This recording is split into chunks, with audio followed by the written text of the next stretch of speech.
Like I say, the star was Jason Alderan, was performing on stage when the shots began ringing out. We played the audio. We'll probably play it again somewhere between now and the end of the show today. But authorities say that they have located the 62-year-old Mary Lou Danley and the suspect's wife, who was wanted as a person of interest in the incident. So that's what they're saying right now, that Mary Lou was not just some bystander, but now we're learning that Mary Lou Danley was the suspect's wife. But she's not wanted for the shooting or anything like that. So it'd be interesting to find out what the wifey knows about her husband, and I am so certain that we're going to find out that something happened to peeve this guy off.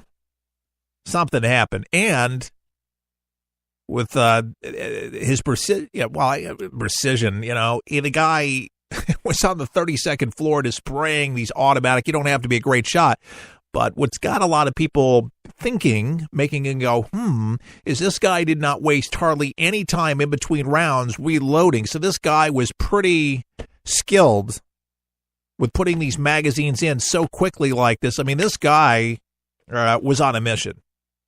There's just no doubt about it. Dear God. Donald Trump this morning took to Twitter with his sympathies. He says, "My warmest condolences and sympathies to the victims and families of this terrible Las Vegas shooting. God bless you." And he's addressed the nation. He gave a 5-minute speech earlier this morning.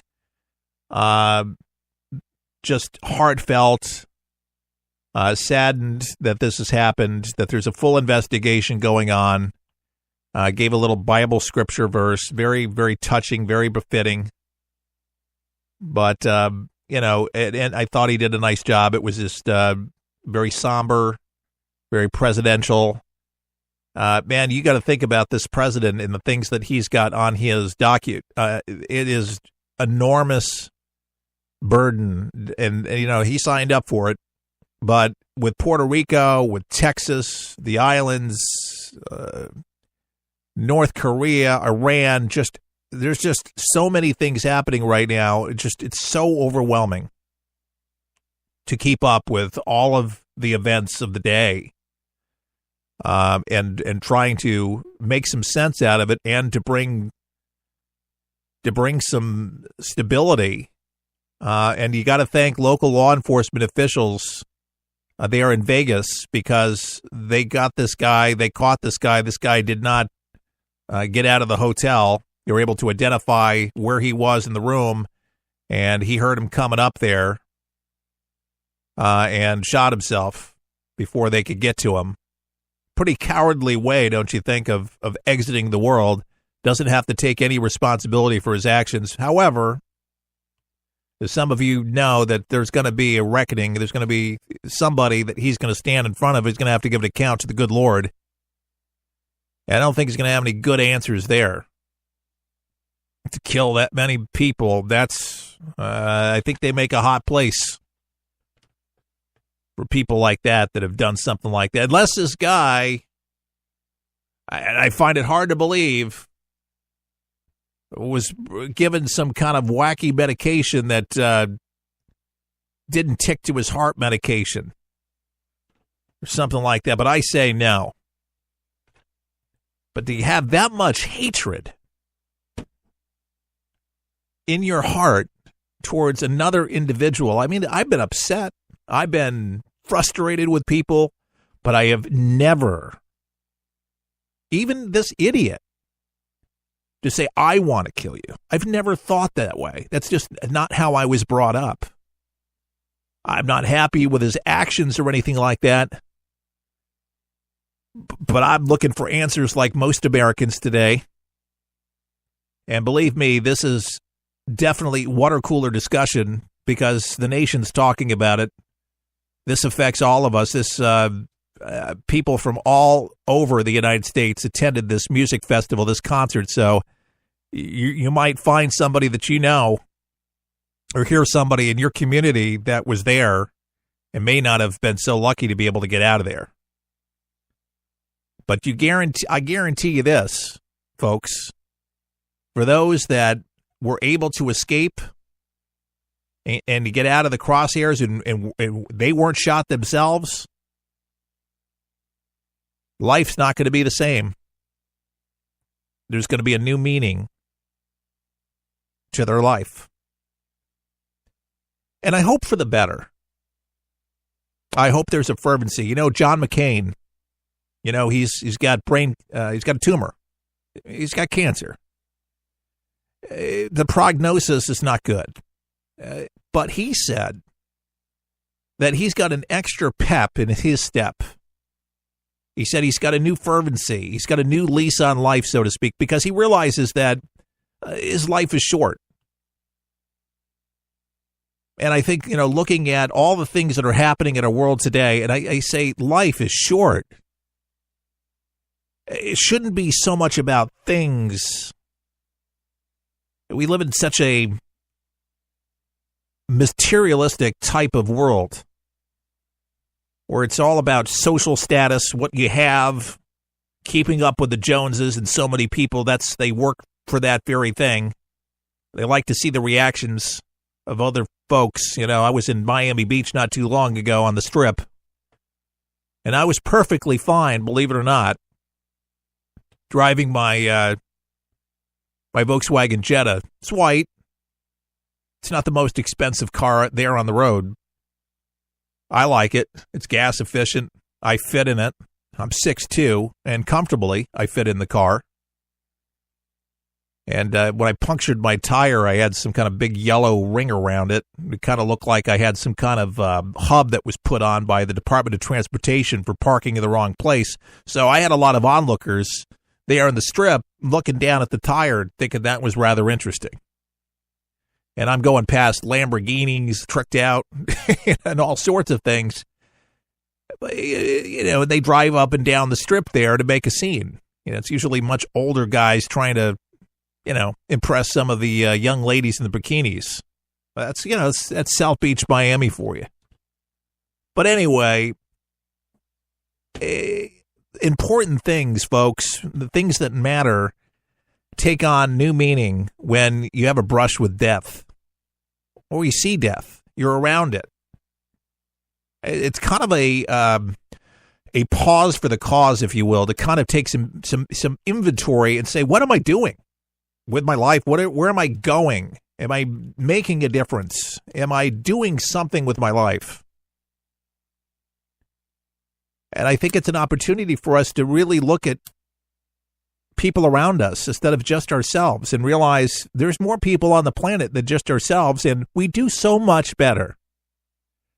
So much better when we band together. And that's all I've wanted for this broadcast, by the way, is just to have a band of brothers and sisters from all over the country just band with us, march with us together to make this country stronger, better, freer, more loving, which we certainly need. We don't need to be yelling and screaming at people, throwing at people, destroying people's property just because they don't necessarily agree with us. That's what's causing a lot of these problems in our country. People are so isolated or feel so disconnected. When I talk about materialism, it does have an effect on some people. Now, I'm all for success, folks. I'm not telling you that it's not okay. I'm not saying it's not okay to have nice things. I'm not saying if you work hard, there's nothing wrong with that. But I always say this. You know, if you live in a $250 million estate, hopefully you're a philanthropist. You're helping other people, doing other. I know Bill Gates. You ever look at the news threads when you're looking through things and they'll say, take a look at the most extravagant mansions or properties. And it's amazing because there's a lot of movie stars, a lot of actors that, have the means and ability, like Hugh Hefner. He had like $100 million mansion there, the Playboy Mansion. And to me, it didn't look all that extravagant. Maybe back in the 60s, it was all terrific. But I wasn't all impressed. It kind of looks like the Addams Family. It doesn't look cheerful. It almost looks like the mansion that Barack Obama, that he spent millions of dollars on. Yeah, millions of dollars. Barack Obama, you didn't build it, but he built himself a nice mansion with multi-millions of dollars there in Washington, D.C., off Embassy Row. Very coveted real estate, by the way. But it looks very gloomy. It's dark and kind of gloomy. Yeah, it's got the classic look, but it's very dark. It's not very cheerful. That's how I looked at it. But people hiding behind their walls is not something that happened last night in Vegas. People were enjoying a concert there in the openness down below a hotel, where it gave the advantage of this 62-year-old deranged shooter trying to figure out exactly what the stressor was last night of what brought this guy to this place to be able to do this heinous crime that brought this much carnage. And now he's changed the dynamic to this country to where now it's the deadliest massacre to hit the United States, and it hits Las Vegas, Nevada. And I'm certain this is not something that Las Vegas wanted. Viva Las Vegas doesn't sound all that great. It's already affected stock, by the way. No kidding. Shares of Las Vegas casino operators fell as much as 5% in pre-market trading. After the shooting, MGM Resorts International, which owns the Mandalay Bay Hotel from where the gunman opened fire, was down 5%. Melco Resorts and Entertainment Ltd., Wynn Resorts Ltd., and Las Vegas Sands Corp. each fell 1% to 2%. In a statement on Twitter, MGM Resorts said that it had locked down hotels in the vicinity at the request of law enforcement officials. It was unclear if other casinos were also put on lockdown following the incident. And from what I understand there, people were asked to be able to take cover in the casinos, on the casino floors and restaurants, just in case this guy wasn't going to come in and start mowing down other people, that everybody was down on the ground until further notice. So this freaked out people inside and outside. So it wasn't just an outside event. This affected casinos nearby, several of them, about 3 or 4 of them, where police were scurrying to see if, there were other people. They were viewing security footage to see if this guy actually acted alone, if there was other people. And they're asking anybody that maybe had cell phone footage of what was taking place, and they're going to try to bridge it all together to have some kind of timeline from outside, from other casinos, so the FBI can really zoom in on this guy coming in, who he was talking to, where he went, all this stuff, and maybe they missed something. Maybe there was somebody else. Right now, they just say that the guy acted alone. A lone wolf. You don't know, folks. But we're praying right now for these poor families, people in the hospital, 400. So many people have been affected right now. 50 people learned that their loved ones are dead. 400 families learned that they got a loved one in the hospital. We don't know if it's dire straits for them or just a bruise or a bullet stuck somewhere. We saw Steve Scalise just come back 3 months later. That almost killed him. Bullets usually, do kill, if not tended to, and what damage is done and where it was put in. A lot of these shots were to the head. And almost always, and almost every situation of a bullet in the head into the brain, it kills. It just, you bleed to death. And what a horrible thing to happen to anyone. I just, again, trying to make some sense. And I guess, folks, there's just no sense in it whatsoever. My takeaway this hour, folks, is love the ones you're with. You love friends and family. Cherish the friendships that you have. Embrace them.